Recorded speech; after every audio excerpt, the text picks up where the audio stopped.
நண்பர்களே, இந்தியாவுக்கும் நியூசிலாந்துக்கும் இடையான 4வது ஒரு நாள் போட்டி பார்த்தீங்க அப்படின்னா ஹாமில்டன் ஆடுகளத்தில் தான் நடக்குது. இந்த ஆடுகளத்தை பற்றி ஒரு சில விஷயங்களை தான் இப்போ நம்ம பார்க்க போகிறோம். இந்த ஆடுகளத்தில் ஒரு அணியுடைய அதிகபட்ச ஸ்கோர் அப்படின்னு பார்க்கும்பொழுது 363 ரன்கள். அதுதான் இந்த ஆடுகளத்தில் ஹையஸ்ட் டோட்டல். வெஸ்ட் இண்டீஸ் அணி அடிச்சிருக்காங்க. நியூசிலாந்துக்கு எதிராக 2014 இதை வெஸ்ட் இண்டீஸ் அணி அடிச்சிருக்காங்க. இந்திய அணியுடைய ஹையஸ்ட் டோட்டல் அப்படின்னு பார்க்கும்போது 278. 2014 தான் இந்திய அணியும் அடிச்சிருக்காங்க நியூசிலாந்துக்கு எதிராக.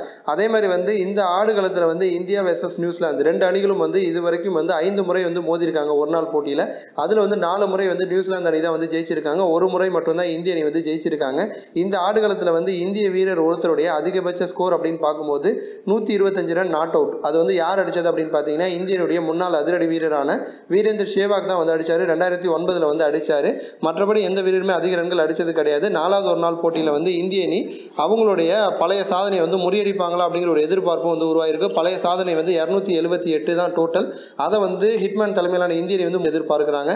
அது மாதிரி தனிநபர் ஸ்கோர் பார்த்தீங்கன்னா 125 தான் ஹையஸ்ட் ரன்னாக இருக்குது. ஹிட்மேன் ரோஹித் சர்மா சதம் அடித்து அந்த சாதனையை முறியடிக்கணும் அப்படின்னு ரசிகர்கள் எதிர்பார்க்குறாங்க. ஸோ இந்திய அணி அந்த சாதனையை பண்ணுறாங்களா, ரோஹித் சர்மா இல்லை வேறு எந்த வீரர் அந்த சாதனையை முறியடிக்க போகிறாரு அப்படிங்கிறத நம்ம பொறுத்திருந்து பார்ப்போம். இது போன்ற இன்னும் பல ஸ்போர்ட்ஸ் செய்திகளை தெரிஞ்சுக்க ரெட் கலர் பாக்ஸை கிளிக் பண்ணி நம்ம சேனல் சப்ஸ்கிரைப் பண்ணுங்கள். கூடவே பக்கத்தில் இருக்க பெல் சிம்பலை கிளிக் பண்ணி எங்களுடைய அப்டேட் செய்திகளை உடனுக்குடன் தெரிஞ்சுக்கோங்க. நன்றி.